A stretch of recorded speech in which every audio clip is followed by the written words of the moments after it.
3 mai 1469. À Florence, naquit l'un des philosophes politiques les plus influents de la Renaissance, Nicolas Machiavel. Fondateur d'un courant de pensée visant à séparer la politique de la morale, cet humaniste italien fut alors, à tort ou à raison, perçu par nombre de ses contemporains et successeurs comme un enseignant du mal et comme l'incarnation du cynisme. Ce cynisme, on le retrouve dans l'un de ses mots les plus célèbres. Rien n'est aussi désespérant que de ne pas trouver une nouvelle raison d'espérer. En ce qui me concerne, je n'ai eu de cesse que d'en chercher de telles raisons au soir de ce long championnat. Mais le Grand Prix d'Abu Dhabi 2023 n'aura finalement fait qu'exprimer le Machiavel en moi.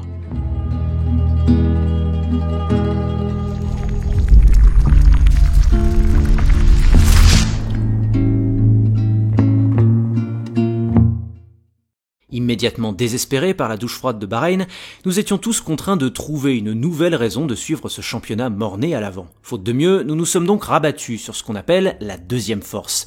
Et il faut dire qu'entre la surprise Aston Martin, la résurgence subite de McLaren, les sinusoïdes constantes de Mercedes et le réengagement progressif de la Scuderia Ferrari, il y avait de quoi faire. Mais il s'avère que parmi les 4 prétendants, la médaille d'argent constructeur s'est jouée entre le noir et le rouge, le vert ayant perdu la guerre du développement en courte saison, et le papaye l'ayant sans doute gagné, mais trop tard. Séparés par 4 petits points au soir de Las Vegas, Mercedes et Ferrari ont dans ce contexte délivré un épilogue assez haletant à Yas Marina via une bataille tactique dans laquelle chacun a joué un rôle bien précis. Les fers de lance, Charles Leclerc et George Russell, ont ainsi mené la charge pour leurs formations respectives. Côté monégasque, un nouveau week-end parfait, fruit d'un tour de qualification à couper le souffle et ponctué par une P2 qui, mine de rien, continue de remettre les pendules à l'heure face à un Carlos Sainz finalement battu au championnat pilote. Et côté britannique, un potentiel enfin exploité à son summum à travers un Grand Prix revanchard et qui avait à cœur de terminer sur le podium pour atténuer des bévues de pilotage coûteuses cette année. Le duo Leclerc-Russell a dû en ce sens compenser autant que possible les week-ends moribonds de leurs coéquipiers respectifs Carlos Sainz et Lewis Hamilton, lesquels ont tenté sans réel succès de remonter les lignes de front après être parti depuis l'arrière. Hamilton a en ce sens offert une prestation qui ne rend pas hommage à sa superbe saison.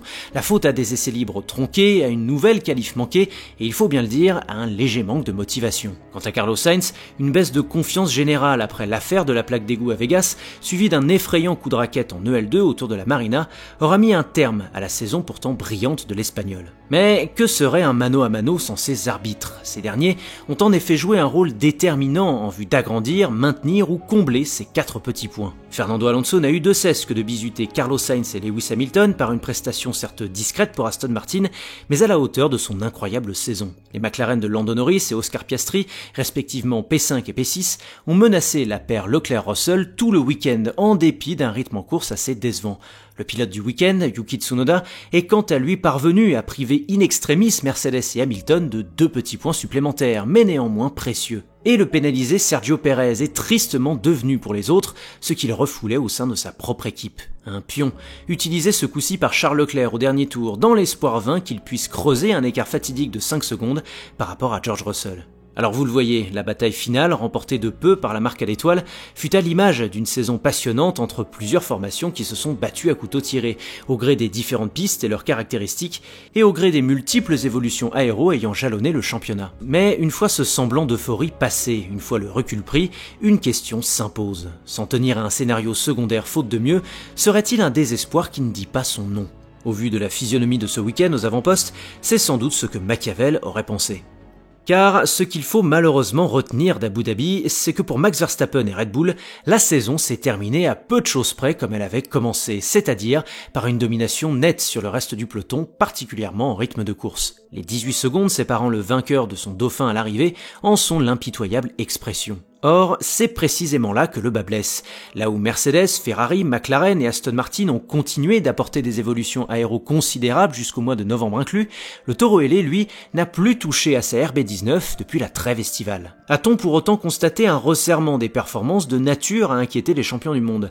Eh bien, outre un Sergio Pérez aseptisé par l'évolution de sa monoplace en cours de saison, on ne peut pas dire que le triangle d'or Verstappen-Horner-Newey fut plus ébranlé que cela, en témoigne la bagatelle de 19 victoires remportées cette saison. Mais c'est en se tournant vers l'avenir que le désespoir ne fait que grandir.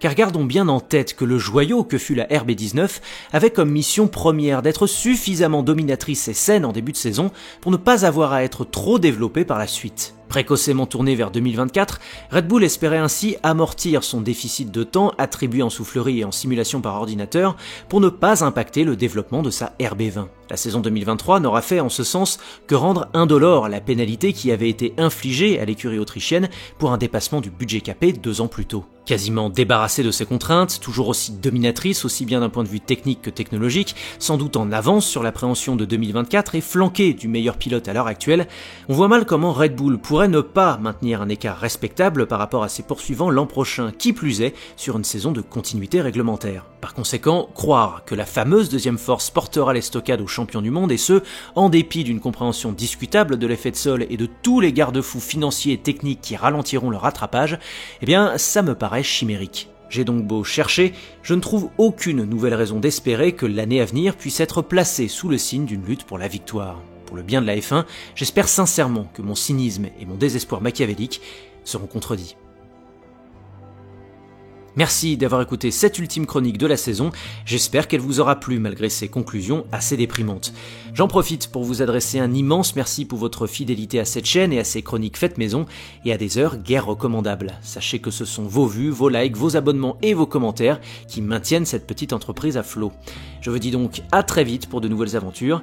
Allez, ciao!